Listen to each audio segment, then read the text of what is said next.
Dans les derniers jours du Troisième Reich, le sous-sol de Berlin est devenu la scène finale d'un pouvoir qui s'effondrait. Là, entre des murs de béton et des ordres insensés, l'histoire s'est réduite au silence d'un abri. Tout ce qui restait était la routine bureaucratique d'un régime condamné. À minuit du 29 avril 1945, le bunker de Hitler restait isolé sous les décombres de la chancellerie du Reich. À la surface, les forces soviétiques avaient réduit Berlin à un champ de ruines. À l'intérieur, l'air était lourd, le silence à peine interrompu par les générateurs électriques. Hitler, affaibli par la maladie de Parkinson et des semaines d'enfermement, convoqua sa secrétaire personnelle, Traudl Jung. Il portait avec lui un brouillon de notes manuscrites. Il devait dicter son testament politique et son testament personnel, tous deux destinés à être dactylographiés en 4 exemplaires et signés avant l'aube. À ce moment-là, le Troisième Reich existait seulement comme structure nominale. Les communications étaient effondrées et le front soviétique se trouvait à environ 500 mètres. L'acte du testament manquait d'effet administratif, mais représentait pour Hitler la dernière affirmation de son autorité. Jung alluma la machine à écrire Erika et attendit l'ordre. Hitler commença la dictée d'une voix monotone, interrompue par la toux. Dans le texte politique, il répéta des formules idéologiques déjà connues, tenant les Juifs et leurs alliés responsables de la guerre. La rhétorique suivait le schéma habituel. Le Führer comme interprète du destin allemand et l'ennemi comme force abstraite. Parmi ces phrases, il inséra des décisions qui mettaient en évidence la désintégration du commandement. Il déclara traîtres Hermann Göring et Heinrich Himmler. Göring, depuis Berchtesgaden, avait demandé l'autorisation de prendre la direction, invoquant l'incapacité du Führer. Himmler, selon des rapports de Goebbels et Bormann, avait tenté de négocier avec le comte Folke Bernadotte une reddition partielle aux alliés occidentaux. Hitler considéra ces démarches comme des violations de fidélité et ordonna leur expulsion immédiate du parti et de toutes leurs fonctions. Puis il a fixé une nouvelle ligne de succession. L'amiral Karl Dönitz serait président du Reich et commandant suprême des forces armées. Joseph Goebbels occuperait la chancellerie. Martin Bormann continuerait comme secrétaire du parti et liaison avec les services administratifs. Aucun d'eux n'avait de contrôle effectif en dehors du bunker, mais le document devait maintenir l'apparence de continuité de l'État. Pendant la dictée, Hitler lisait sans improviser. Il révisait la syntaxe et veillait à la précision formelle. À ses côtés, Heinz Linge, Otto Günsch et Bormann rangeaient les feuilles et confirmaient les noms des témoins. Le travail dura plus d'1 heure. Hitler buvait de l'eau et reprenait le texte sans mentionner la situation militaire ni l'imminent assaut soviétique. Le document incluait une instruction finale. Son corps devait être incinéré immédiatement pour empêcher qu'il soit exhibé. L'ordre répondait à ce qui s'était produit la veille en Italie, où Benito Mussolini et Clara Petacci avaient été pendus à Milan. Hitler exigeait le destin opposé, la disparition totale. Conclut le texte politique, le personnel dicta. Il déclara ne pas avoir eu d'enfant et annonça son intention d'épouser Eva Braun. Il indiqua que ses biens seraient répartis entre ses proches et le parti, et que les biens de valeur appartenaient à l'État allemand. Il nomma Bormann comme exécuteur testamentaire. La dactylographie s'est terminée vers 4 heures du matin. 4 témoins ont signé les exemplaires. Goebbels, Bormann, le général Wilhelm Burgdorf et le général Hans Krebs. La signature de Hitler a été lente. Pour la deuxième, il a dû se soutenir avec la main gauche. Jung et le colonel Nikolaus von Below ont préparé les copies pour leur distribution. 2 seraient envoyées hors de Berlin. Une pour Dönitz, dans le nord, et une autre pour le quartier général du général Schörner. Les autres resteraient dans le bunker. Les messagers, Wilhelm Zander et Heinz Lorenz, ont reçu des faux documents et l'ordre de sortir par les tunnels du métro, sans garantie de succès. Personne dans le refuge n'a montré de surprise. Tout le monde savait que le document manquait d'application pratique. Sa fonction était symbolique, donner forme à la clôture du régime. Avec le testament, Hitler exécutait son dernier acte de gouvernement. Les lumières du bunker clignotaient à cause des pannes du générateur. Le bruit de l'artillerie était constant. Rochus Mich, chef des communications, maintenait les lignes internes avec le poste de commandement du Reichssicherheitsdienst. En surface, la chancellerie brûlait et les positions défensives se réduisaient mètre par mètre. Le testament établissait la hiérarchie définitive à l'intérieur de l'abri. Goebbels, désigné chancelier, assumait le rang le plus élevé. Bormann contrôlait les documents et la discipline du personnel. Les officiers militaires maintenaient le protocole sans tâches opérationnelles. Terminées les signatures, Hitler ordonna que les enveloppes soient scellées et archivées. Bormann enregistra l'heure et rangea les originaux dans sa mallette. Selon les témoignages de Jung après la dictée, Hitler montrait du calme. Il marcha lentement vers sa chambre accompagné d'Eva Braun. Il ne manifesta aucune émotion visible. Son attitude semblait être celle d'un chef qui achevait une procédure administrative. Les derniers ordres de cette matinée étaient de maintenir la résistance et d'exécuter les déserteurs. Le major Johannes Henschel a conservé l'approvisionnement électrique pour permettre les transmissions. À 5 heures du matin, Jung organisa les pages et rédigea un protocole additionnel avec l'heure et les noms des témoins. L'ensemble comptait 16 feuilles. En surface, les chars soviétiques atteignaient la Potsdamer Platz. Les communications étaient intermittentes et les rapports contradictoires. Dans le bunker, personne n'attendait plus de renfort. À 6 heures, Günsch informa que tout était terminé.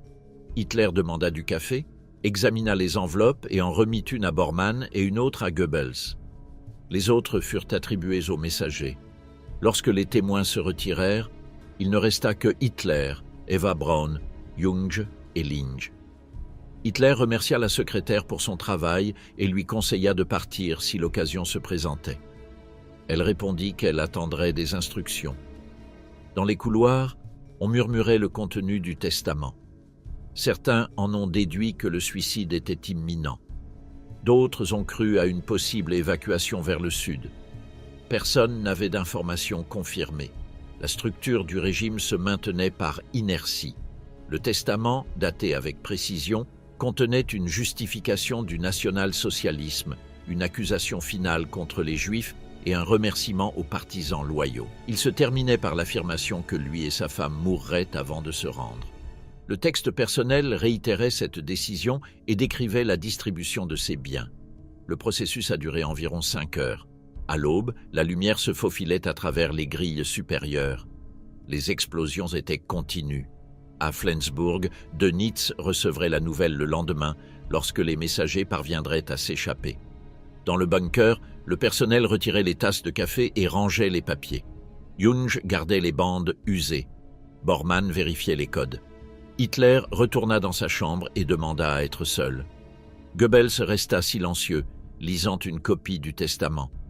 À 7 heures du matin, la radio interne a diffusé la nouvelle de la mort de Mussolini. Hitler a réitéré l'ordre à Günsch. Son corps devait être brûlé pour ne pas être reconnu. Cette instruction a été confirmée plus tard par plusieurs témoins. Quelques minutes après avoir signé son testament politique et personnel, dans la matinée du 29 avril 1945, Hitler ordonna à Martin Bormann de convoquer le magistrat Walter Wagner.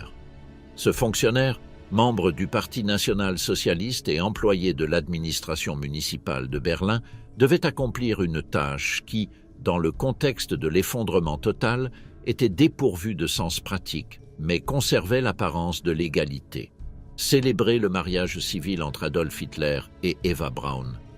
Le message a été transmis dans les couloirs du bunker, tandis que le personnel retirait les copies dactylographiées du testament. L'air était lourd, chargé de fumée du générateur et de l'odeur de papier brûlé. Le personnel technique travaillait de manière intermittente pour maintenir l'alimentation électrique. Malgré le bombardement constant, il fut décidé que la cérémonie aurait lieu ce même matin, avec le nombre minimum de témoins exigé par la loi allemande en vigueur depuis 1938. À 4 heures du matin, Wagner est arrivé accompagné de Bormann. L'espace choisi était le couloir qui reliait le bureau principal à la salle de conférence, un corridor étroit aux murs fissurés et à la moquette détériorée, éclairé par des lampes suspendues au plafond. Eva Braun attendait dans une pièce adjacente. Elle portait un costume sombre, les cheveux soigneusement attachés. Elle était restée dans le bunker depuis janvier, éloignée des affaires politiques. Sa présence était constante, mais silencieuse. Au cours des dernières heures, elle avait reçu de Hitler une boîte avec des capsules de cyanure. Les témoins étaient Joseph Goebbels et sa femme, Magda, accompagnés de Martin Bormann. Goebbels portait l'uniforme noir du parti, maintenant avec le rang de chancelier désigné dans le testament fraîchement signé. Magda Goebbels, malade et épuisée, accepta le rôle sans parole. Le personnel de service, les secrétaires et les officiers restèrent dehors, à l'exception de Heinz Linge, aide personnelle de Hitler. La procédure a suivi le protocole civil. Wagner a posé la question du consentement. Hitler a répondu d'une voix basse, à peine audible. Eva Braun a répondu affirmativement. Le magistrat a déclaré le mariage consommé. Il n'y a pas eu d'échange de vœux ni de cérémonie religieuse. Wagner a présenté l'acte civil, rédigé sur du papier officiel du Reich, qui a été signé par Hitler, Eva Braun, Goebbels et Bormann. Magda Goebbels a paraphé comme témoin féminin. Les anneaux provenaient d'un petit ensemble de bijoux confisqués par la Gestapo, gardés à la chancellerie. Aucun n'appartenait aux époux. Une fois l'acte conclu, Bormann a archivé le document avec les testaments. Wagner a reçu un certificat provisoire et a été escorté jusqu'à la sortie du bunker. Il mourut quelques jours plus tard pendant les combats à Berlin. Le groupe se déplaça dans la salle à manger principale. Une brève célébration fut improvisée. Le service mit à disposition une bouteille de champagne et un petit gâteau à la farine rationnée. La lumière électrique clignotait. Goebbels prononça quelques mots, décrivant le Führer comme un symbole de résistance allemande. Personne ne répondit. Il n'y avait ni musique ni discours. Dans l'atmosphère se mêlaient la fatigue et la routine.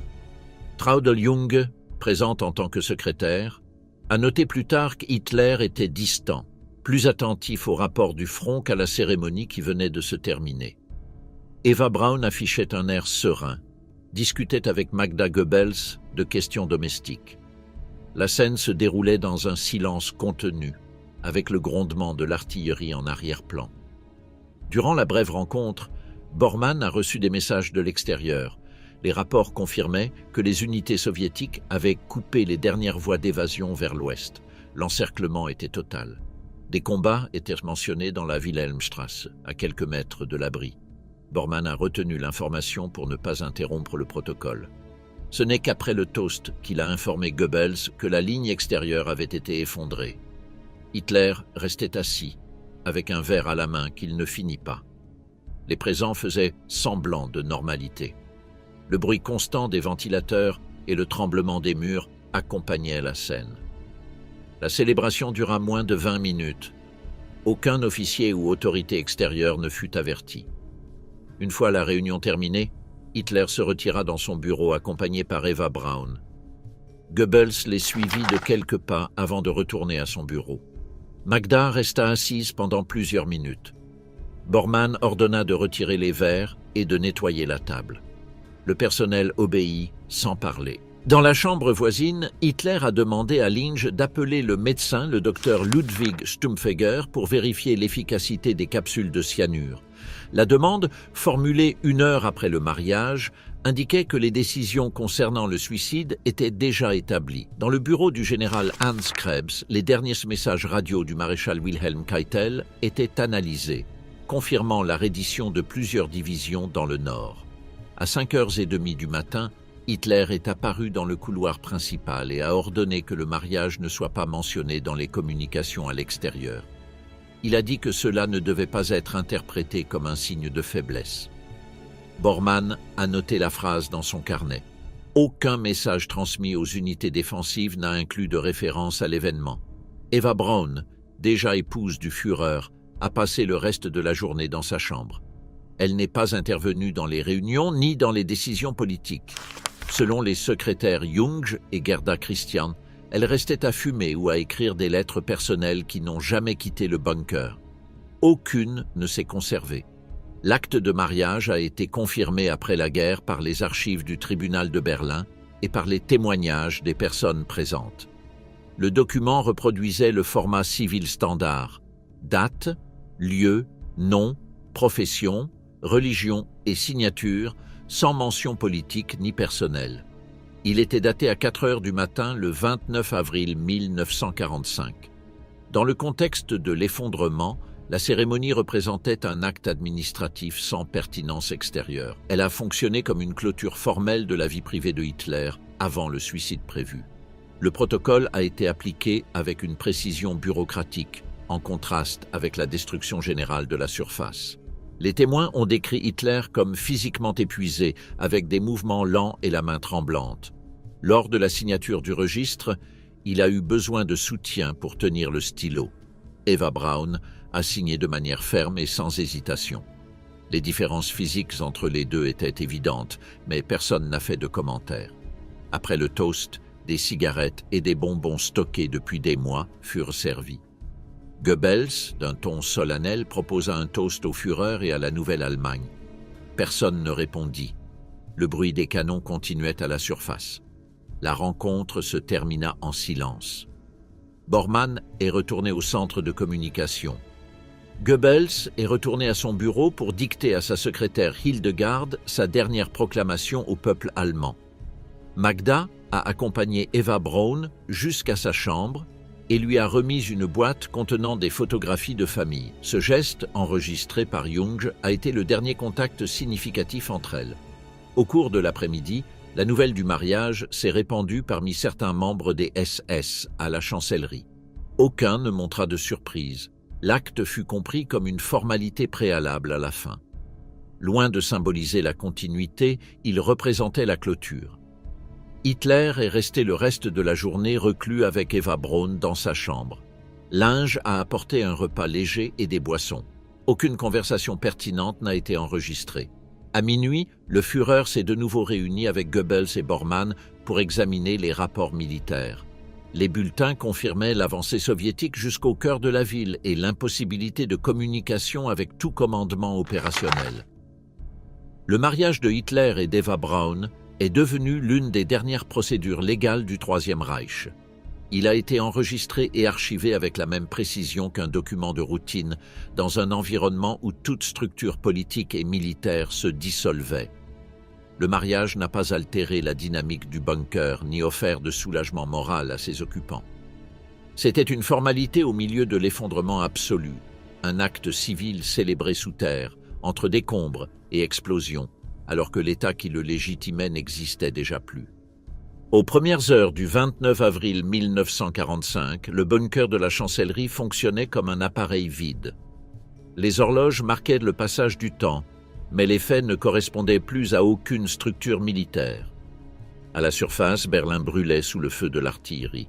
Dans le sous-sol, les lumières restaient allumées et l'air dense circulait avec difficulté à travers les conduits du système de ventilation. Le bourdonnement des générateurs était constant. À 6 heures du matin, les généraux Wilhelm Burgdorf et Hans Krebs entrèrent dans le bureau principal.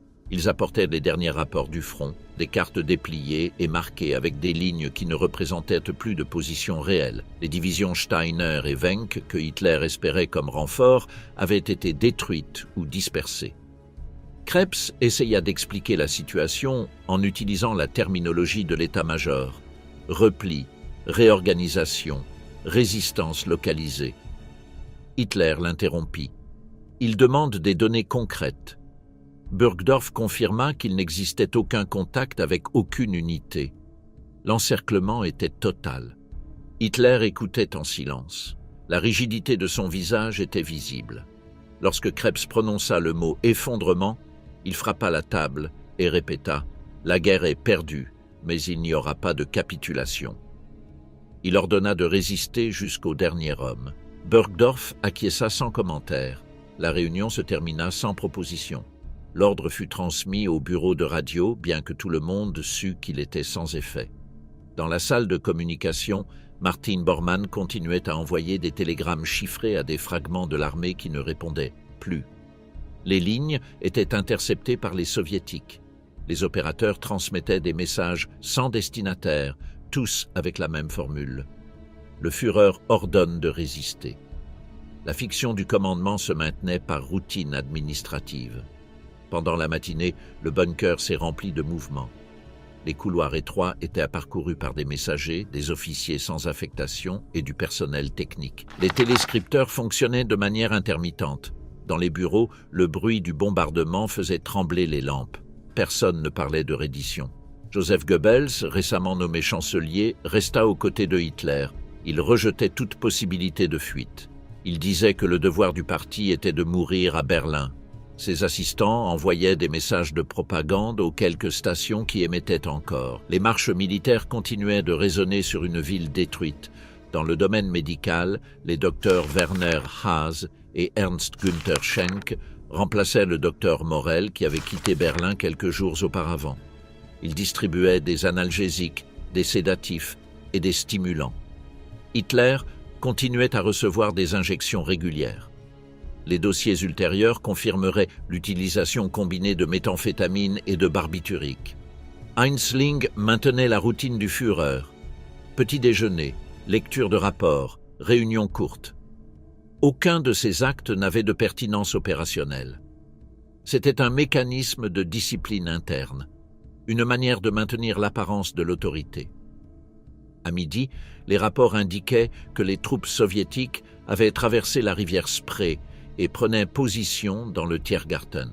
Le maréchal Zhukov avançait vers la chancellerie.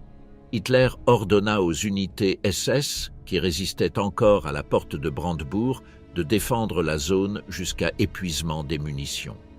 En pratique, il ne restait plus d'unités organisées. Dans la salle des téléscripteurs, les opérateurs recevaient des messages de reddition. Certains commandants informaient que leurs hommes étaient morts ou dispersés. Ils signaient avec la formule finale « Heil Hitler ».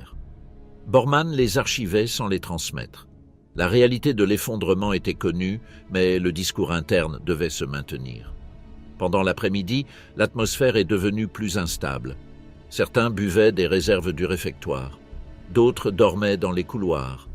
Le bruit des impacts était continu. Les murs vibraient. Les gardes SS restaient armés sans ordre précis. À 14 heures, Burgdorf proposa d'envoyer une délégation au commandement soviétique pour négocier une issue civile. Hitler refusa. Il dit qu'aucun Allemand ne devait parler avec l'ennemi et que toute tentative de contact serait une trahison.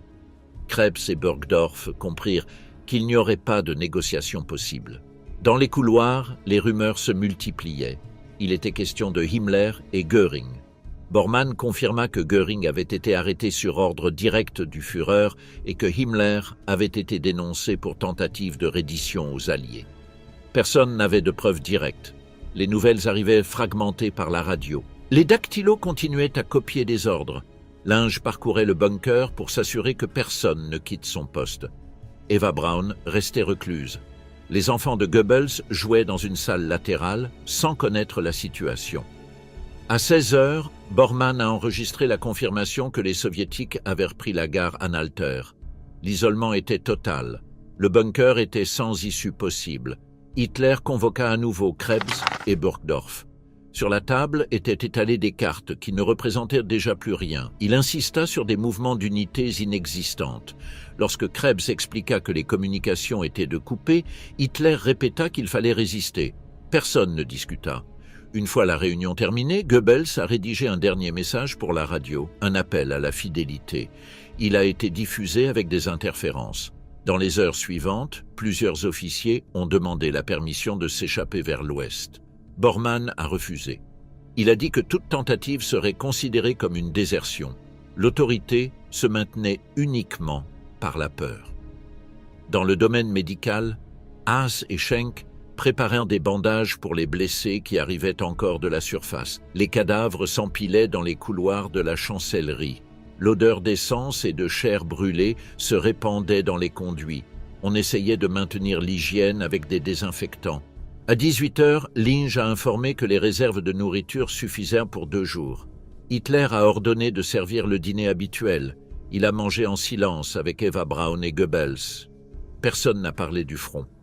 Le bombardement s'intensifia. Dans les pauses, on entendait les téléscripteurs. Les messages étaient brefs. Sans munitions, unité anéantie, ennemi dans le bâtiment. Bormann continuait de répondre avec la même phrase. Le Führer a confiance en vous. À 21 heures, un projectile a atteint la surface de la chancellerie, renversant une partie de l'entrée. Le personnel est descendu aux niveaux inférieurs. Les médecins ont administré des sédatifs aux enfants Goebbels pour qu'ils dorment. Magda était restée auprès d'eux. Vers minuit, Bormann intercepte un message britannique confirmant la capture de Himmler. Le rapport était fragmentaire, mais suffisant pour corroborer qu'il avait tenté de négocier avec les Alliés. Il apporta la nouvelle à Goebbels. Tous deux décidèrent de la communiquer à Hitler. À l'aube du 30 avril, ils sont entrés ensemble dans le bureau. Goebbels a lu le message. Hitler écoutait en silence. Il n'y eut aucune surprise. Il prononça seulement un mot, trahison, le même qu'il avait utilisé dans son testament. Cette réaction confirmait ce qu'il avait déjà établi par écrit. Le cercle de pouvoir s'était brisé et la trahison anticipée dans le document s'était consommée. Bormann nota l'heure. Hitler ne donna pas de nouveaux ordres. Il resta debout quelques minutes, regardant les cartes. Puis il s'assit et demanda à être laissé seul. Goebbels et Bormann sortirent sans parler. Le reste du personnel a continué sa routine mécanique. Les générateurs continuaient de fonctionner. Les couloirs restaient éclairés. En surface, les soviétiques avançaient vers le Reichstag. En sous-sol, le commandement avait disparu. Durant la nuit, Gunsche et Linge préparèrent l'essence pour l'incinération du corps, conformément aux instructions de la veille. Dans une autre salle, les secrétaires rangèrent des documents dans des enveloppes métalliques. Personne ne savait si les ordres auraient de la valeur en dehors du refuge. Goebbels rédigea sa dernière note personnelle. Le Führer a choisi la mort à Berlin. Il l'a laissée sur la table du bureau.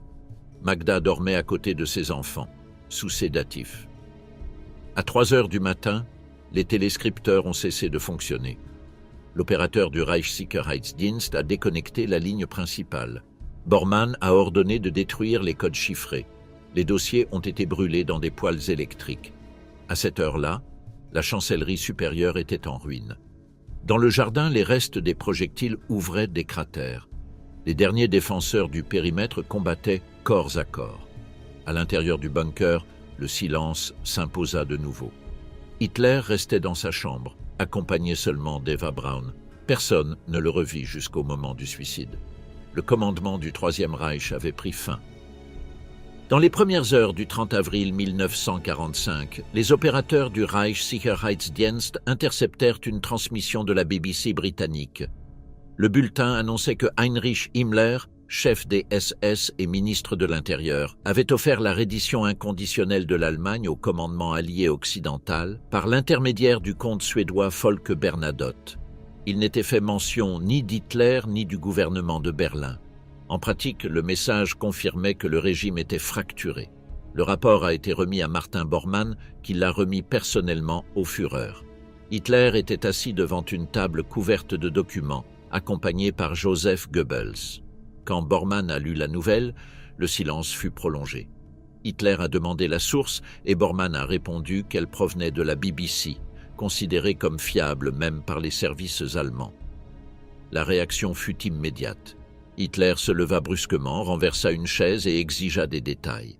Bormann expliqua que Himmler avait contacté Bernadotte depuis le Nord, offrant une reddition aux alliés occidentaux tout en maintenant la lutte contre les soviétiques. Hitler serra les poings et cria « haute trahison ». Il ordonna que Himmler soit arrêté et exécuté. Personne ne répondit. Il ne restait aucune autorité opérationnelle capable d'exécuter l'ordre. Pendant des années, Himmler avait été l'un des hommes les plus puissants du régime, responsable de la Gestapo, des camps de concentration et de la police du Reich. Sa tentative de négociation représentait un dernier mouvement pour survivre politiquement. Goebbels confirma que la nouvelle avait été reproduite par des stations suisses. Hitler réitéra son ordre. Himmler sera arrêté immédiatement et aucun membre des SS ne rentrera à nouveau dans le bunker. La contradiction était évidente. La majorité des gardes appartenaient aux SS, mais personne n'osa intervenir. Bormann a commencé à rédiger un télégramme suivant la formule officielle. Par ordre du Führer, le Reichsführer SS Heinrich Himmler a été destitué de toutes ses fonctions et sera arrêté immédiatement. Il a signé le document et l'a envoyé par téléscripteur aux unités du Nord. Le message n'a pas eu de réponse. Les lignes cryptées fonctionnaient de manière intermittente et les troupes encore fidèles à Himmler ne reconnaissaient plus l'autorité de Berlin. Malgré cela, Bormann a continué à transmettre des ordres, maintenant l'illusion d'un contrôle administratif. Au même moment, des rapports arrivaient de Berchtesgaden. Hermann Göring, ancien chef de la Luftwaffe et désigné successeur en 1941, avait été arrêté dans sa résidence d'Obersalzberg par des troupes loyales à Bormann. L'ordre était basé sur le télégramme que Göring avait envoyé quelques jours auparavant, demandant à assumer le commandement du Reich. La capture de Göring et la désertion de Himmler confirmaient la désintégration totale du cercle qui avait soutenu le pouvoir pendant plus d'une décennie. La nouvelle de la trahison se répandit rapidement dans l'abri. Les personnes présentes entendaient les cris provenant du bureau. Lorsque Bormann et Goebbels sortirent, Hitler avait récupéré le calme forcé qui caractérisait ses derniers jours. Son visage restait rigide, le regard fixe, la voix monotone. Bormann a réorganisé les communications. Il a ordonné que toute transmission passe par sa supervision avant d'arriver au Führer. Il a centralisé le contrôle des messages, des codes et des téléphones. En pratique, il est devenu le seul intermédiaire entre Hitler et l'extérieur. Goebbels a soutenu la mesure sans objection. Le contrôle était plus symbolique que réel. Les opérateurs savaient que la majorité des messages ne sortaient pas du périmètre de Berlin. Les lignes qui fonctionnaient encore ne connectaient qu'avec des commandements isolés. Malgré cela, Bormann insistait pour conserver la structure bureaucratique. Formulaire, tampon, registre. C'était la prolongation mécanique d'un État éteint. Pendant la matinée, Hitler resta dans sa chambre. Eva Braun l'accompagna brièvement, puis se retira. Les aides entendirent des phrases brèves, sans contenu politique. Il n'y eut pas de réunion formelle. Les documents émis ce jour-là se limitaient à des dispositions logistiques concernant le carburant, les archives et la distribution de capsules de cyanure. Dans le reste du bunker, l'ambiance avait changé. Les gardes et secrétaires comprenaient que la fin était inévitable. Certains commencèrent à boire les réserves de liqueurs stockées depuis avant le siège. Dans les couloirs résonnait de la musique de gramophone. La discipline se dissipait, bien que personne ne quittait son poste. Goebbels a réuni un groupe de fonctionnaires. Il a prononcé un bref discours dans lequel il a affirmé que la chute de Berlin serait un exemple suprême de fidélité au Führer. Ces paroles ont été reçues sans réponse. Dans les témoignages ultérieurs, les personnes présentes ont décrit une atmosphère d'épuisement, sans enthousiasme ni conviction. Dans la cuisine, le personnel servait des rations réduites. Les médecins distribuaient des sédatifs à ceux qui montraient des crises nerveuses. Certains dormaient avec des armes chargées, d'autres passaient des heures à côté des radios, essayant de capter des signaux extérieurs. Bormann a rédigé les derniers télégrammes officiels du Reich.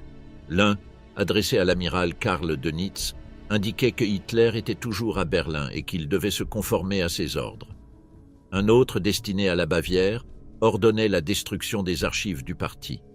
Les deux ont été envoyés vers 22 heures, sans confirmation de réception. La nuit est tombée avec un silence inhabituel. Le bombardement avait diminué. L'armée rouge concentrait son feu sur le Reichstag. Dans le bunker, le personnel se déplaçait lentement. Certains écoutaient des transmissions alliées annonçant la chute imminente de Berlin.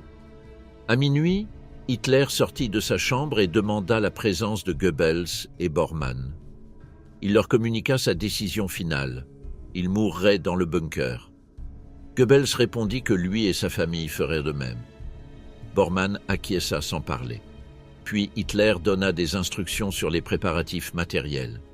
Il devait s'assurer qu'il y avait suffisamment de carburant pour incinérer son corps et celui d'Eva Braun. Otto Günsche reçut la tâche. Les mécaniciens du garage supérieur remplirent des bidons avec de l'essence en provenance des véhicules qui restaient encore. Hitler a également ordonné de distribuer des capsules de cyanure parmi les membres du cercle intérieur. Le docteur Werner Haas a vérifié leur pureté et les a rangées dans de petites boîtes métalliques. Chaque personne devait en conserver une. Pendant que ces ordres étaient exécutés, le reste du personnel cherchait à se distraire. Dans une pièce latérale, un groupe de secrétaires et d'officiers écoutait des enregistrements musicaux et partageait de l'alcool. Certains parlaient de s'échapper par les tunnels, mais personne n'avait de plan. Les rumeurs sur la proximité des troupes soviétiques étaient constantes. Dans les premières heures de la matinée, les opérateurs de communication ont rapporté que le maréchal Joukov avait rejeté toute négociation et que l'offensive finale contre la chancellerie commencerait dans quelques heures. La réponse de Hitler fut laconique. Il n'y aura aucun contact avec l'ennemi. Le cercle de pouvoir qui avait dominé le Reich se réduisait à un petit groupe d'hommes sous terre. Göring était prisonnier, Himmler était traître, les divisions militaires s'étaient désintégrées. Dans le bunker restaient des figures sans commandement réel, soutenues uniquement par l'habitude d'obéir. À 3 heures du matin, Bormann remit à Hitler une copie du télégramme envoyé à Dönitz. Hitler le signa d'une main hésitante, l'examina en silence et le rendit. Goebbels observait sans parler. La scène se déroulait dans une atmosphère de quiétude irréelle. Le mouvement dans le bunker diminuait. Ceux qui restaient éveillés se réfugièrent dans leurs chambres. Les lumières restèrent allumées. L'air était dense, saturé de fumée de cigarettes et de carburant. À la surface, les combats continuaient autour du Reichstag et de la porte de Brandebourg. Les lignes soviétiques avaient totalement fermé le périmètre. Aucune communication ne sortait plus de l'abri. Les derniers messages transmis par Bormann étaient de simples confirmations de réception vides de contenu. Les rapports ultérieurs indiquent que pendant cette nuit-là, le Führer a à peine parlé. Il regardait les documents et hocha lentement la tête. Les présents interprétèrent son silence comme une acceptation de l'inévitable.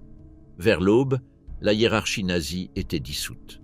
Bormann contrôlait les transmissions, Goebbels préparait sa proclamation finale et Hitler restait reclus, entouré par un système administratif qui ne se reliait plus au monde extérieur. Le 30 avril 1945 a commencé sans aube visible. À l'intérieur du bunker, il n'y avait pas de référence naturelle du temps.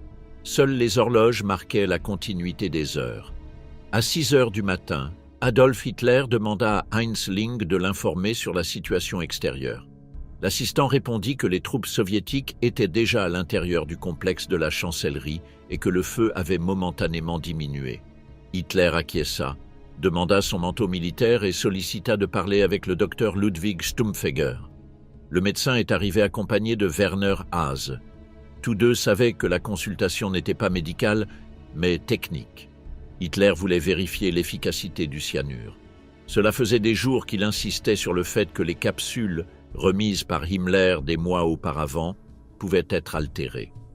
Il ordonna qu'un test soit effectué immédiatement. Le sujet d'essai serait son berger allemand, Blondie. Linge tenait l'animal pendant que Stumpfegger plaçait la capsule dans sa bouche et la brisait. La mort fut instantanée. Blondie tomba au sol, convulsa brièvement et resta immobile. Hitler observa sans parler. Ensuite, il ordonna que le corps soit retiré et enterré dans le jardin supérieur.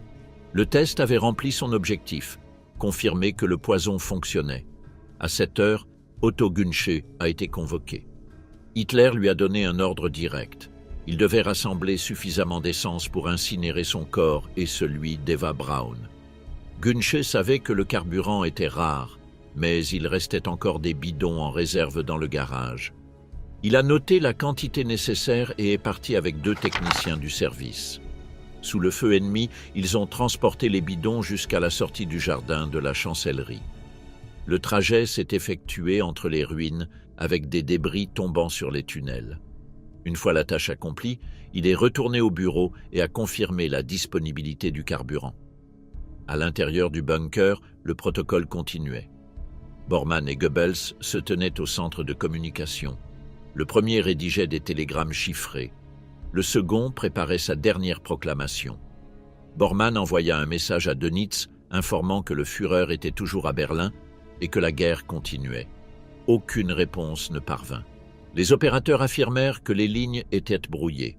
Goebbels, de son côté, écrivit un texte d'adieu destiné au peuple allemand, mais la station locale ne fonctionnait plus. Hitler restait dans sa chambre. Sur une table métallique, il aligna des flacons de médicaments, vérifia les étiquettes et sépara les analgésiques des sédatifs. Ensuite, il ouvrit un dossier avec des notes personnelles et souligna les noms de ceux qui étaient restés loyaux. Traudl Jung se rappellerait plus tard que son apparence était celle d'un homme vieilli et raide, avec des mouvements lents et sans expression émotionnelle. Seule sa main droite tremblait de manière constante. À 8 heures, il a convoqué les secrétaires. Il leur a dit qu'elles pouvaient tenter de s'échapper si l'occasion se présentait, mais qu'elles ne devaient pas permettre que les Soviétiques capturent leurs corps vivants ou morts. Jung, Gerda Christian et Else Kruger ont écouté sans répondre. L'instruction était un adieu déguisé. Eva Braun est apparue peu après.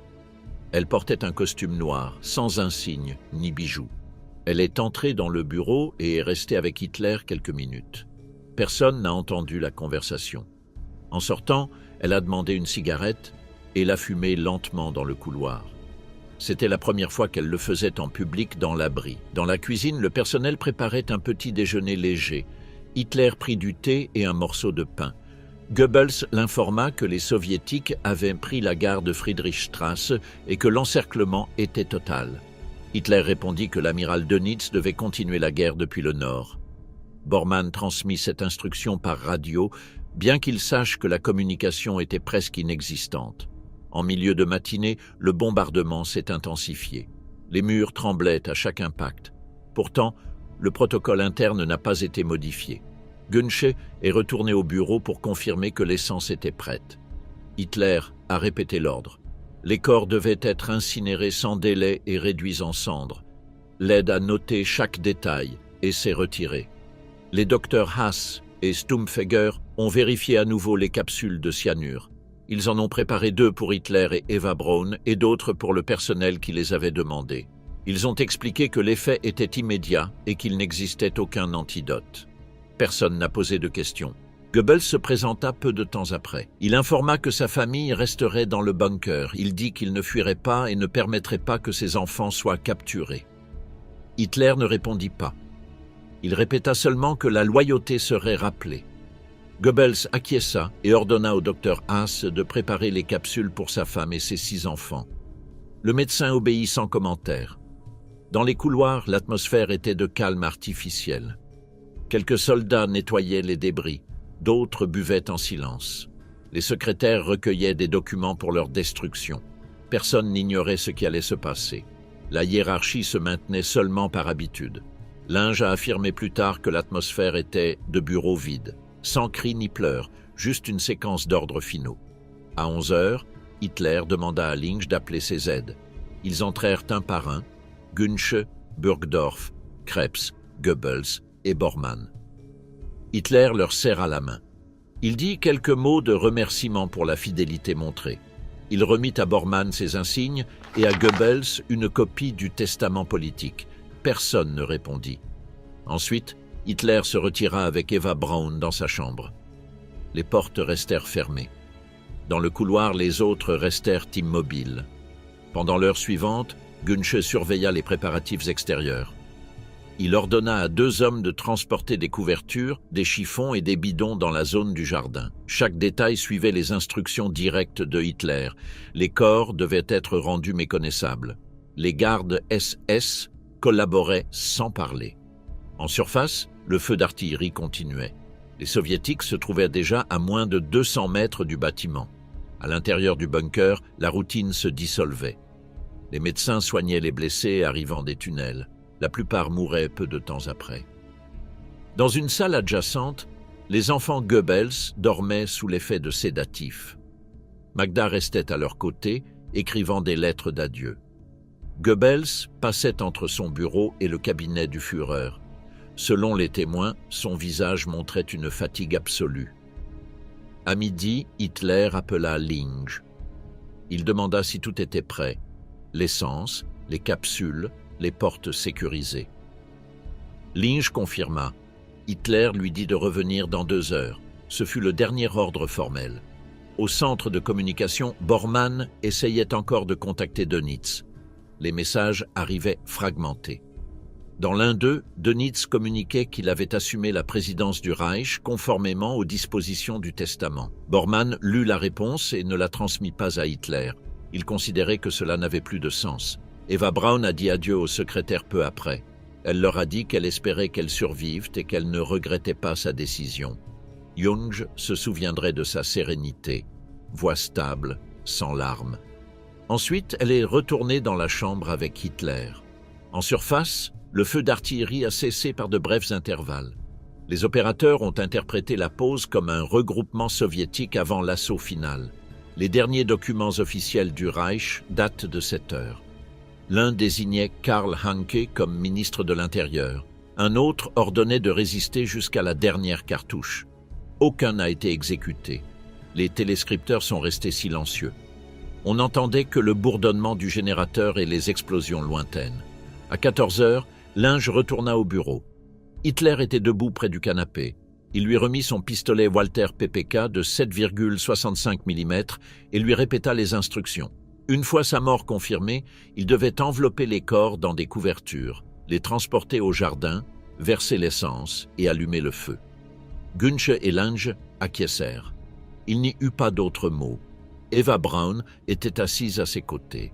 Sur la table, 2 capsules de cyanure et le pistolet attendaient ordonné. Goebbels et Bormann attendirent dans le couloir. Personne ne parlait. Les secrétaires s'étaient retirés dans les chambres latérales. Les quelques gardes restants demeuraient immobiles, écoutant les impacts d'artillerie. L'horloge indiquait 3h15 de l'après-midi. Les personnes présentes comprenaient que la fin était à quelques minutes de distance. Dans le bureau, Hitler et Eva Braun restaient seuls. Dans le couloir, Linge regardait le sol. Günche vérifiait les montres et les clés. Bormann notait l'heure dans son carnet. Goebbels, courbé, murmurait des prières. Le silence était total. Les témoins ont décrit ces minutes comme un vide absolu, sans parole ni mouvement.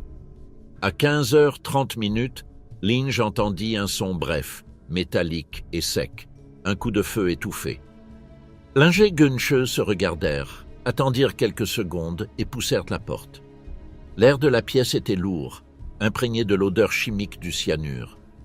Hitler gisait sur le canapé, la tête penchée en avant et le pistolet encore dans la main droite. Il avait tiré une seule balle dans la tempe. Eva Braun était allongée à côté de lui, les lèvres bleutées et sans signe de violence. Tout était en ordre. La scène était statique, sans décomposition ni mouvement. Linge s'inclina et vérifia l'absence de pouls. Günche confirma la mort. Sans prononcer un mot, il sortit dans le couloir et annonça à Goebbels « Le Führer est mort ». Goebbels ne répondit pas. Il resta la tête baissée. Bormann nota l'heure exacte, 15h30. Le fait fut consigné avec précision, comme une opération administrative supplémentaire. Sans délai, la procédure prévue a été initiée. Günche et Lange ont enveloppé les corps dans des couvertures militaires. Linge a couvert la tête de Hitler avec un deuxième tissu pour éviter que les fragments ne se dispersent lors du transfert. Avec l'aide de 2 gardes SS, ils les ont transportés par le couloir principal jusqu'à la sortie menant au jardin de la chancellerie. Le trajet était étroit et sombre. Chaque pas était pris avec précaution pour éviter de trébucher sur les débris. En arrivant à la porte extérieure, les hommes se sont arrêtés. Le feu soviétique était intense. Les projectiles tombaient près. Le sol vibrait. Ils ont déposé les corps sur le ciment, à quelques mètres de l'escalier. Les bidons d'essence avaient été préparés depuis le matin. Günche et Linge ont versé le carburant sur les couvertures. Les vêtements se sont rapidement imprégnés. Bormann et Goebbels observaient depuis le seuil. Aucun d'eux ne parlait. Goebbels a enflammé un morceau de papier avec une allumette et l'a jeté sur les corps. L'essence s'est enflammée immédiatement. La flambée est montée de plusieurs mètres. La chaleur les a forcés à reculer. Le feu brûlait avec une force constante, alimentée par le mélange d'essence et les restes de bois du jardin. Les explosions de fond se confondaient avec le crépitement de l'incinération. La procédure respectait les ordres exprès de Hitler. Les corps devaient être brûlés jusqu'à devenir méconnaissables. Günche surveillait le feu pendant plusieurs minutes. Linge retourna à l'intérieur du bunker et apporta plus de carburant. Ils aspergèrent à nouveau les restes et répétèrent l'allumage. La fumée s'élevait en colonnes sombres, visibles depuis la surface. À moins de 100 mètres, les troupes soviétiques du 79e corps de fusiliers observaient la fumée depuis le Tiergarten. À l'intérieur du refuge, la nouvelle se répandit en quelques minutes. Goebbels rassembla le personnel principal et prononça une phrase brève. « Le Führer est mort. Il a accompli sa décision. » Personne ne répondit. Les secrétaires baissèrent les yeux. Les médecins Haas et Stumpfegger restèrent contre le mur sans intervenir. La hiérarchie du régime s'était éteinte avec la mort de son leader. Bormann prit immédiatement le contrôle formel. Il se rendit au centre de communication et dicta un message à l'amiral Karl Dönitz. « Le Führer est mort. Respectez les dispositions du testament. » Le message fut envoyé par radio à 18h35. Il n'y eut aucune confirmation de réception. À ce stade, la chaîne de commandement était un écho sans récepteur. À la surface, le feu continuait de brûler. Gunche surveillait les corps carbonisés, tandis que les gardes couvraient la zone avec des tirs isolés. L'odeur d'essence et de chair brûlée se répandait par les conduits d'aération. Linge revint avec plus de terre et de décombres pour recouvrir les restes. Lorsque le feu commença à diminuer, les deux hommes jetèrent le dernier bidon de carburant et répétèrent l'allumage. La pluie de cendres tombait sur les décombres du jardin. À l'intérieur du bunker, les activités furent réduites au minimum. Goebbels s'enferma avec sa femme dans son bureau. Bormann, dans son office, écrivait des messages qui ne seraient plus envoyés. Les secrétaires restaient ensemble dans une pièce latérale. Certaines pleuraient en silence, d'autres regardèrent les horloges, attendant une instruction qui ne venait pas. La routine bureaucratique du régime se dissolvait lentement, comme si le système résistait encore à s'arrêter. À 17h, Gunche est revenu et a informé que l'incinération était complète. Les corps avaient été réduits à des fragments méconnaissables. Goebbels écoutait en silence et acquiesça. Personne ne demanda à voir les restes. Bormann ordonna que l'accès au jardin soit bloqué. Les gardes se conformèrent à l'instruction et scellèrent la porte métallique. Le reste de la journée s'est déroulé sans activité pertinente. Les survivants du bunker se déplaçaient lentement dans les couloirs. Certains tentaient de dormir. D'autres buvaient en silence. Le bruit de l'extérieur augmentait. L'armée rouge avançait vers le bâtiment principal. Les explosions faisaient en vibrer les lampes du plafond. Malgré tout, il n'y avait pas de panique. La mort d'Hitler avait imposé un calme étrange, comme si le but final avait déjà été atteint. Dans les témoignages suivants, Linge et Gunche ont coïncidé pour décrire l'atmosphère comme immobile. Il n'y eut ni pleurs, ni expression de soulagement, juste l'exécution littérale d'un ordre. À cette heure-là, Goebbels préparait sa propre fin. Il avait décidé de ne pas survivre à son chef. Magda, son épouse, avait demandé au docteur Haas les capsules de cyanure destinées à leurs enfants. Pendant ce temps, Bormann rédigeait un rapport pour Dönitz détaillant les circonstances du décès. Le texte, dactylographié par une secrétaire, se terminait par une phrase « Le Führer est mort en combattant jusqu'au dernier instant contre le bolchevisme ». C'était une falsification délibérée, destinée à maintenir l'image héroïque. Le document devait être transmis cette nuit-là, bien que la ligne de communication se soit interrompue avant d'être complétée. En dehors de l'abri, le feu s'était éteint sous la pluie. Les corps calcinés étaient peaux recouverts de terre et de ciment. À l'aube suivante, des soldats soviétiques localiseraient les restes. Le service de contre-espionnage du Smersh ordonna leur récupération et une identification dentaire ultérieure, confirmée des semaines plus tard par la dentiste personnelle de Hitler, Käthe Häusermann. À l'intérieur du bunker, l'horloge indiquait 6 heures de l'après-midi. L'air était irrespirable à cause de la fumée qui s'infiltrait par les évents. Bormann continuait à dicter des messages. Les opérateurs tapaient des lignes sans destinataire. Goebbels se préparait à retrouver sa famille.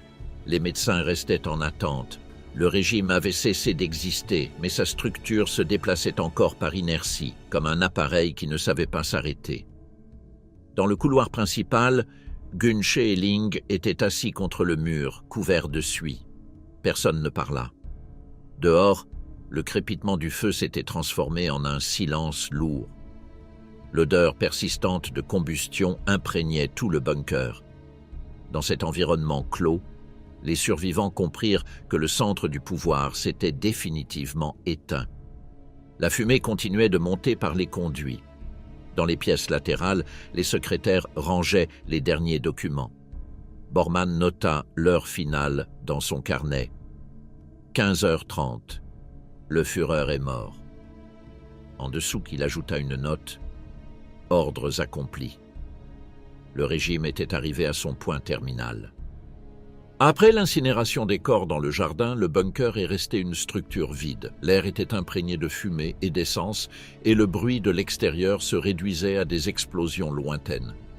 L'autorité avait disparu, mais l'appareil administratif continuait à bouger par inertie. Dans les couloirs, il y avait encore des opérateurs radio, des dactylos et des gardes SS qui travaillaient.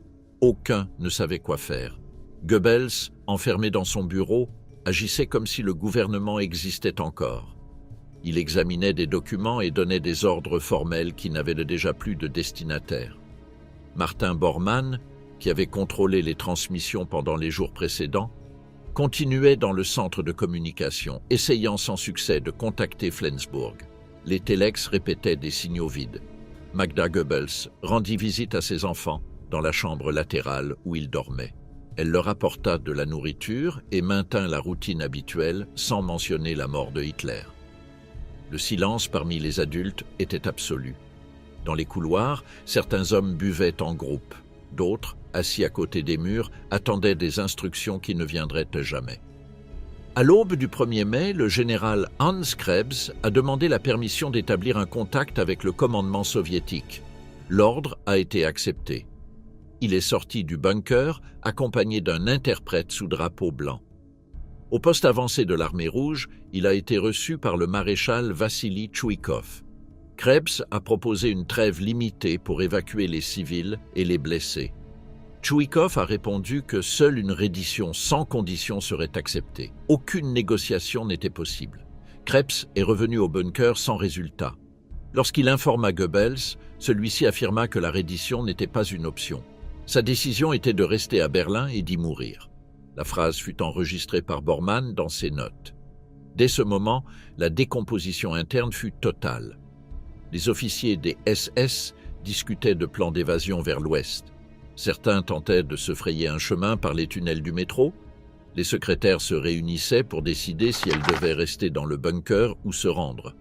Personne n'avait de plan concret. Bormann insistait pour organiser une sortie avant que les soviétiques n'occupent complètement le quartier gouvernemental. Il parla avec le pilote Hans Bauer et avec le docteur Ludwig Stumpfegger. L'idée était de quitter le refuge au crépuscule et d'avancer parmi les débris du Tiergarten jusqu'à atteindre le pont de Weidendammer. Goebbels refusa de participer. Il déclara que son devoir était de rester aux côtés de sa famille. En milieu d'après-midi, Magda Goebbels prit une décision définitive. Elle appela Stumpfegger et le médecin SS Helmut Kunz. Elle leur demanda de l'aider à endormir ses enfants avec des injections de morphine. Les 6 enfants furent sédatés et, lorsqu'ils furent inconscients, des capsules de cyanure leur furent administrées. Selon le témoignage ultérieur de Kunz, il n'y eut ni bruit ni résistance. Les corps restèrent couchés dans leur lit, couverts de couvertures. Magda resta quelques minutes à leur côté, puis quitta la pièce en silence. Goebbels a passé les heures suivantes à rédiger un bref document. C'était une déclaration politique qui attribuait la défaite allemande à la faiblesse du peuple et à la supériorité matérielle des Alliés. Le texte ne fut jamais transmis. Bormann a essayé de le copier, mais les lignes de communication étaient inutilisables. À 8 heures du soir, les Goebbels sortirent du bunker. Ils portaient des manteaux sombres. Ils montèrent les escaliers sans escorte. Ils saluèrent Linge et Günsche, qui restaient en garde, et continuèrent vers la surface. Dans le jardin, les explosions étaient sporadiques. Ils se placèrent près d'un mur de la chancellerie et consommèrent des capsules de cyanure. Les gardes observèrent comment ils tombaient au sol sans dire un mot. Suivant les instructions reçues, les corps furent aspergés d'essence et partiellement incinérés. La mort du couple Goebbels a scellé la fin politique du Troisième Reich à l'intérieur du bunker. Au niveau inférieur, il ne restait que Bormann, Krebs, Burgdorf, les docteurs Haas et Schenk et les secrétaires. Chacun agissait par habitude. Les docteurs vérifiaient les trousses de secours vides. Les secrétaires brûlaient des papiers et ramassaient des objets personnels. La discipline militaire s'était complètement dissoute. Pendant la nuit, Krebs et Burgdorf décidèrent de se suicider. Ils se réunirent dans une pièce adjacente, rédigèrent de brèves notes et se tirèrent dessus avec leurs pistolets. Les médecins confirmèrent leur décès. Personne ne parla. Les corps furent couverts avec des couvertures. À cette même heure, Bormann a rassemblé les hommes prêts à tenter la fuite. Le groupe comprenait Stumpfegger, Bohr et quelques officiers des SS. Et ils ont quitté le bunker par le tunnel qui reliait la chancellerie à la station Friedrichstrasse. Ils portaient des uniformes modifiés, de faux documents et de petites réserves de nourriture. À la surface, la ville était un champ de ruines éclairé par des incendies dispersés. En arrivant au pont de Weidendammer, une explosion a atteint le groupe. Les rapports soviétiques indiqueraient par la suite que Bormann et Stumpfegger étaient morts à cet endroit. Leurs restes seraient identifiés des décennies plus tard grâce à des analyses génétiques. À l'intérieur du bunker, le nombre de personnes diminuait chaque heure. Les secrétaires restaient réunis dans une salle adjacente, les médecins dans une autre. Les radios émettaient un bruit constant d'interférence. Personne n'essayait plus de maintenir le contact avec l'extérieur. À 2 heures du matin, le 2 mai, les derniers occupants ont entendu les pas des troupes soviétiques se rapprochant par les tunnels de la chancellerie. Il n'y a pas eu de coup de feu. Les ordres finaux avaient été de ne pas offrir de résistance. Les soldats du 79e corps de l'armée rouge descendirent par les escaliers de l'abri. Ils trouvèrent les portes ouvertes et l'air saturé de fumée. Les soviétiques avancèrent avec précaution. Dans les chambres des Goebbels, ils trouvèrent les corps des 6 enfants. Dans la salle de commandement, ils ramassèrent des documents partiellement brûlés, des capsules brisées et des armes déchargées. Sur un bureau, il y avait une montre arrêtée à 3h30, et à côté d'elle, des fragments métalliques qui seraient utilisés plus tard pour confirmer l'identité dentaire de Hitler. Les officiers du Smersh, chargés de l'enquête, ont photographié chaque pièce. Dans leur rapport, ils ont décrit des murs noircis, des meubles détruits, et l'odeur persistante d'essence et de cyanure. Les photographies et objets saisis ont été envoyés à Moscou. L'accès au bunker est resté sous surveillance militaire.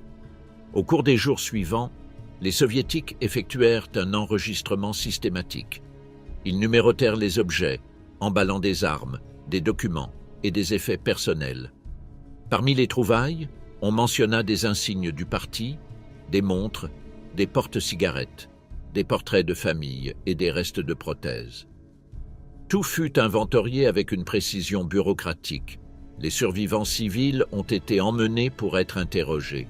Parmi eux se trouvaient Traudl Jung, Gerda Christian, le docteur Schenk et plusieurs opérateurs radio. Leurs déclarations concordaient sur le fait qu'il n'y avait pas eu de confrontations internes et que la plupart avaient accepté les ordres finaux sans discuter.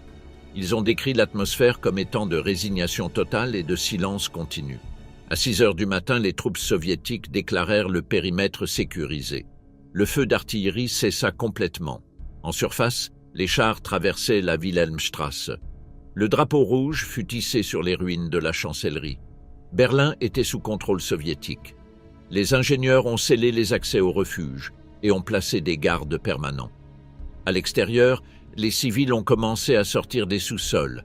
Ils cherchaient de l'eau, de la nourriture ou des nouvelles.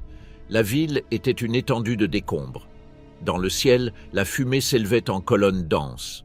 À l'intérieur du bunker, l'inventaire soviétique a enregistré des chambres vides, des papiers à demi brûlés et des bouteilles éparpillées. Les médecins allemands survivants ont aidé à identifier des corps, parmi lesquels ceux de Krebs et Burgdorf. D'autres cadavres ont été enterrés temporairement dans les jardins. Dans les rapports soviétiques ultérieurs, il était indiqué que le bureau de Hitler était resté presque intact. Le canapé, le bureau métallique et la lampe de table étaient toujours à leur place. Dans les murs, il restait des impacts d'éclats d'obus et des taches d'humidité. Il n'y avait aucun signe de vie. Vers midi le 2 mai, les unités soviétiques ont quitté les lieux. Les accès ont été bloqués avec de la terre et des débris. À la surface, les ingénieurs ont continué le nettoyage. Le feu brûlait encore dans certains secteurs.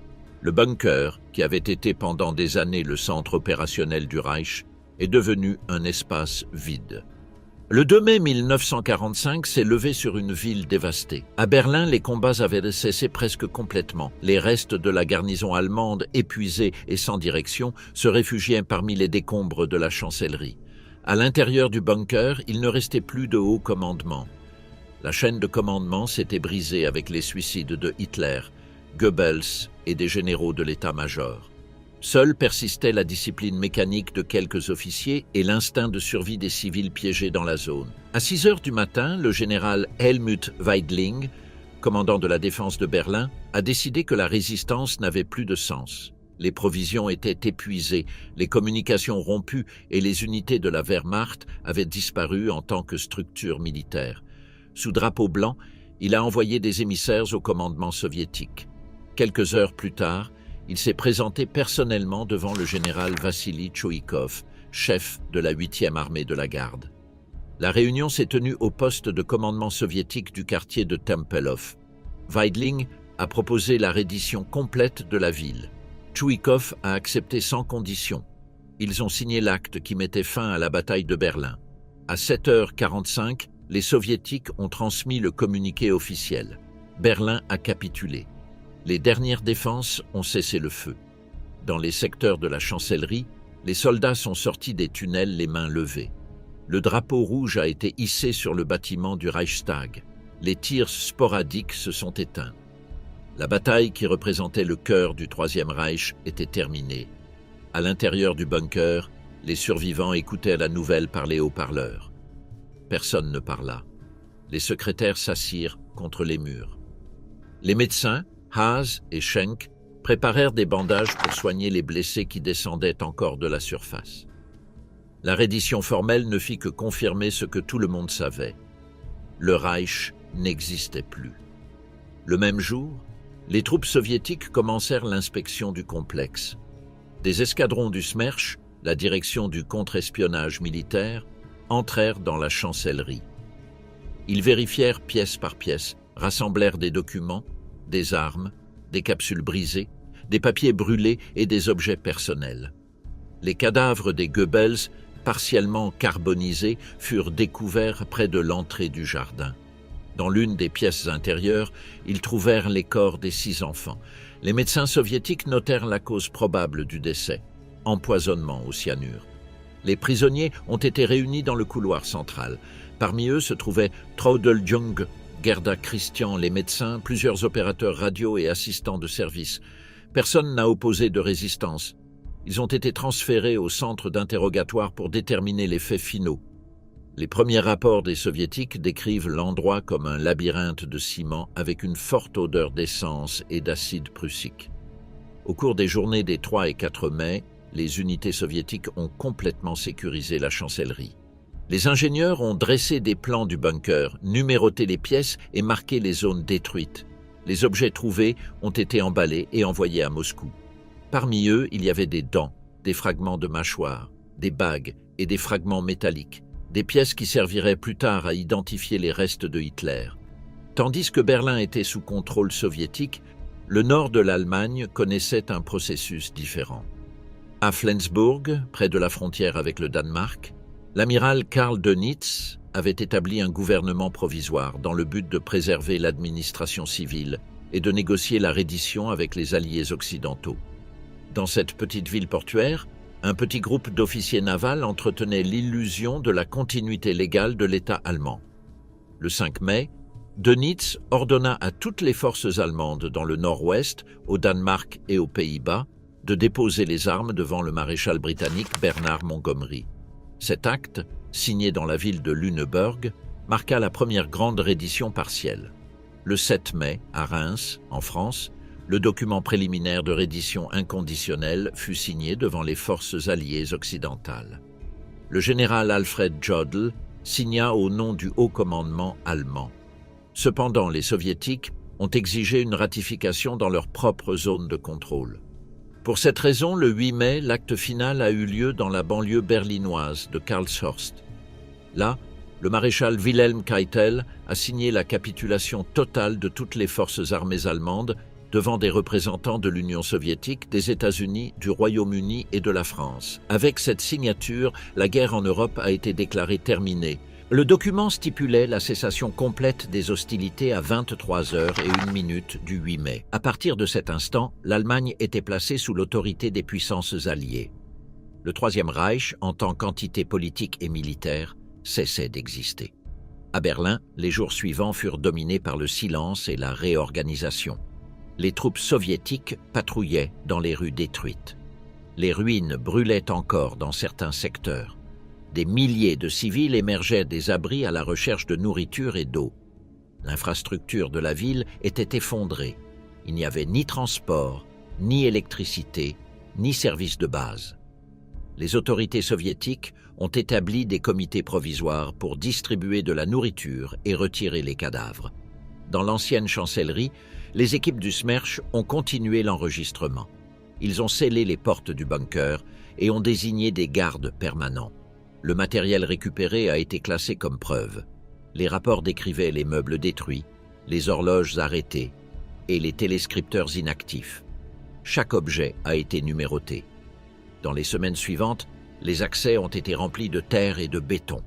Le gouvernement de Flensburg, dirigé par Dönitz, a tenté de prolonger son existence quelques jours de plus. Il a émis des décrets, réorganisé des ministères et essayé de maintenir l'illusion de souveraineté. Mais le 13 mai, les forces britanniques ont formellement dissous l'administration et arrêté tous ses membres. Par cet acte, le dernier vestige du pouvoir nazi a cessé. La reddition inconditionnelle a ouvert la voie à une nouvelle phase, l'occupation. Les territoires allemands ont été divisés en 4 zones attribuées à l'Union soviétique, aux États-Unis, au Royaume-Uni et à la France. Berlin, situé à l'intérieur du secteur soviétique, a également été fractionné en 4 secteurs de contrôle. Les puissances ont établi le Conseil de contrôle allié, organisme responsable de gouverner le pays vaincu. La priorité immédiate était la démilitarisation. Les unités restantes de l'armée ont été désarmées, les dépôts réquisitionnés et les véhicules saisis. Les officiers nazis ont été arrêtés et classifiés. En parallèle, la collecte de preuves pour les futurs procès pour crimes de guerre a commencé. Les documents des SS, du ministère de l'Intérieur et du commandement de la Wehrmacht ont été transférés aux archives alliées. La population civile faisait face à une situation critique. Des millions de personnes étaient déplacées. Les réfugiés de l'Est cherchaient à retourner chez eux ou à s'établir dans les zones occidentales. Les épidémies et le manque de nourriture devinrent des problèmes immédiats. Les autorités soviétiques imposèrent des couvre-feux et réquisitionnèrent des bâtiments à des fins militaires. Le 8 mai a été déclaré par les Alliés comme jour de la victoire en Europe. Pour l'Allemagne, il représentait le début de l'après-guerre. Dans les rues de Berlin, il n'y avait pas de célébration, seulement de longues files de civils attendant des rations. Les rapports soviétiques décrivent la ville comme un espace de silence et de résignation. Dans les jours suivants, la démolition partielle des bâtiments de la chancellerie fut ordonnée. La zone du jardin où Hitler et Eva Braun avaient été incinérés fut nivelée. Les restes découverts furent examinés par des spécialistes, puis transférés en secret. Pendant des années, l'emplacement exact de ces restes est resté classé. En juillet 1945, les chefs de gouvernement des puissances victorieuses se sont réunis à Potsdam pour définir l'avenir de l'Allemagne. Ils ont convenu de la division administrative, de la dénazification et de la reconstruction économique. Il a été établi que la nation devait être désarmée et que toute propagande nationale socialiste serait interdite. Le rapport final de la conférence, connu sous le nom de Accord de Potsdam, a marqué le début du nouvel ordre européen. L'Allemagne est restée formellement sous contrôle étranger. Son territoire a été fragmenté, sa capitale détruite et sa structure politique démantelée. Les frontières orientales ont été déplacées et des millions d'Allemands ont été réinstallés. Dans ce contexte, le bunker de la chancellerie est devenu un espace symbolique. Sa fermeture définitive a eu lieu à la fin du mois de mai, lorsque les ingénieurs soviétiques ont scellé les tunnels. Pendant des années, Il est resté caché sous les décombres, inaccessible au public. Ce n'est que des décennies plus tard, après des fouilles contrôlées, que son tracé serait reconstruit. La fin du Troisième Reich n'a pas eu de cérémonie ni de discours. Ce fut un processus technique, signatures, procès-verbaux, inventaires et sceaux. Les puissances victorieuses ont transformé le territoire allemand en un laboratoire politique. La défaite absolue est devenue la base d'une nouvelle Europe. Berlin, qui avait été le centre du pouvoir national-socialiste, s'est transformé en symbole de ruine et de reconstruction. Les rues pleines de décombres et les colonnes de fumée ont fait place aux convois d'aide et aux premières tentatives de rétablir la vie civile. À l'endroit où la guerre avait été planifiée, la période d'après-guerre commençait. Le 2 mai a marqué la fin militaire, le 8, la clôture juridique. Le reste du mois, le début de l'occupation. La séquence fut rapide et précise, comme si la machine bureaucratique qui pendant des années avait soutenu la guerre organisait également sa disparition. L'histoire du bunker s'est terminée dans le silence. Les derniers témoins ont été transférés dans des prisons soviétiques, les documents dans les archives et le bâtiment a disparu sous les fondations d'une nouvelle ville. À son emplacement, des décennies plus tard, il ne resterait qu'une plaque commémorative. Avec la reddition allemande, l'Europe sortit de 6 ans de guerre totale. Des millions de morts, des villes rasées et des frontières reconfigurées marquaient le bilan final.